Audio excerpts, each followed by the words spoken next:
दुनिया में एक से बढ़कर एक हथियार सदियों से बनते आ रहे हैं।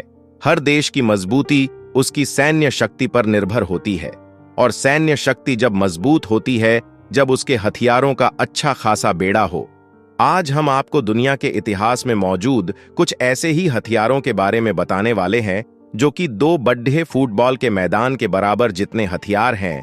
वो हथियार जो सैन्य इतिहास की अद्भुत दुनिया में गहराई तक जाने वाले हैं और अमेरिका और सोवियत यूनियन के शीत युद्ध के दौर की सबसे अद्भुत इंजीनियरिंग उपलब्धियों में से एक को जानेंगे, रूसी नौसेना की टाइफून क्लास पनडुब्बियों के बारे में। अगर आपको सैन्य तकनीक, नौसैनिक इतिहास या विशाल मशीनों के बारे में जानने का शौक है तो यह वीडियो आपके लिए ही है। इस वीडियो के अंत तक आप इन विशाल पनडुब्बियों के बारे में सब कुछ जान जाएंगे, उनकी अद्वितीय क्षमताओं के बारे में और क्यों आज भी ये चर्चा का विषय बनी हुई है। टाइफून क्लास पनडुब्बियों की कहानी शीत युद्ध के अंतिम दौर से शुरू होती है, जब सोवियत संघ और अमेरिका के बीच तनाव अपने चरम पर था। तो दोनों महाशक्तियां हथियारों की दौड़ में लगी हुई थीं, जो पूरे विश्व और महासागरों तक फैली हुई थी।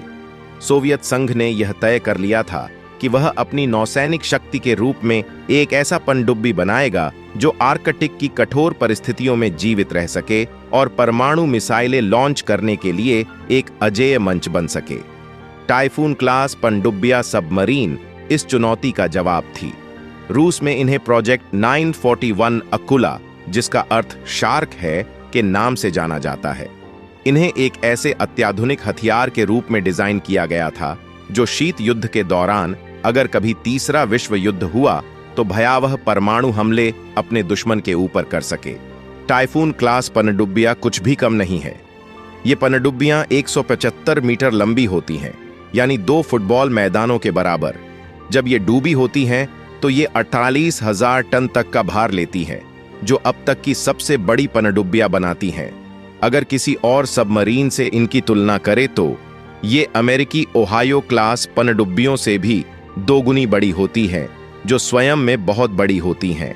अगर आप टाइफून क्लास की तुलना किसी एयरक्राफ्ट कैरियर से करें, जैसे कि यूरोप के सबसे बड़े चार्ल्स डी गॉल से, जो 42,000 टन का विस्थापन करता है, तो आप पाएंगे कि टाइफून इससे भी बड़ा है।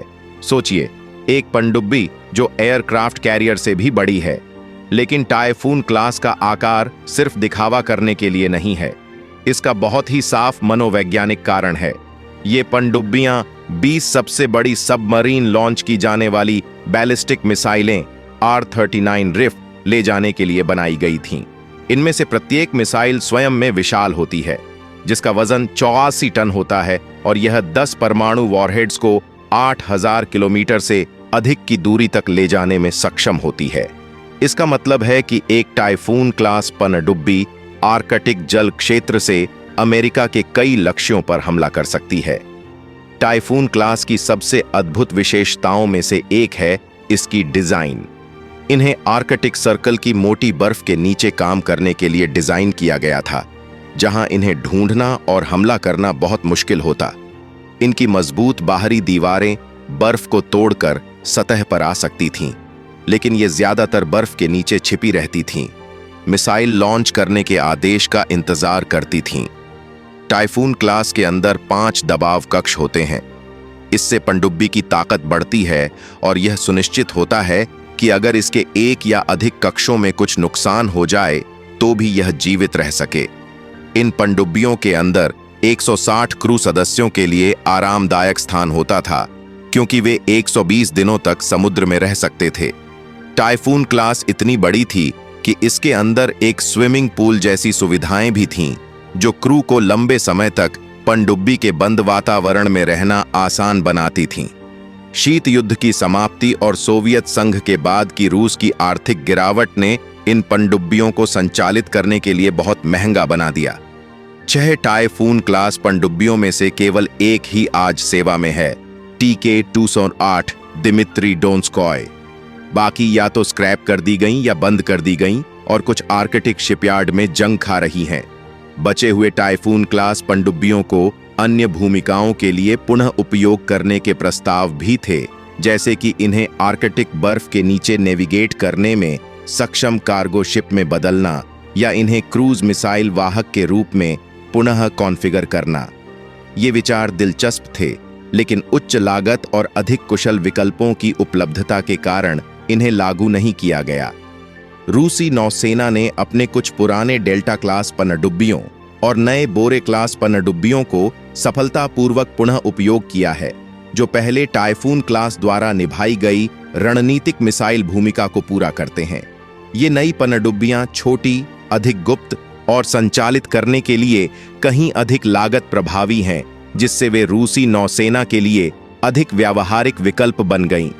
इनका अधिकांश हिस्सा सेवानिवृत्त हो चुका है। टाइफून क्लास पनडुब्बियां एक बीते हुए युग की प्रतीक बनी हुई हैं, एक ऐसा समय जब दुनिया परमाणु युद्ध के खतरे के नीचे जी रही थी और महासागरों में ये मौन दिग्गज गश्त कर रही थीं। देखने के लिए धन्यवाद। अगर आपको टाइफून क्लास पनडुब्बियों के बारे में यह गहराई से जानकारी पसंद आई तो चैनल को लाइक, शेयर और सब्सक्राइब करना न भूलें। हमें कमेंट्स में बताएं कि आप अगले वीडियो में कौन से सैन्य या ऐतिहासिक विषयों पर चर्चा करना चाहेंगे। अगले वीडियो में फिर मिलेंगे।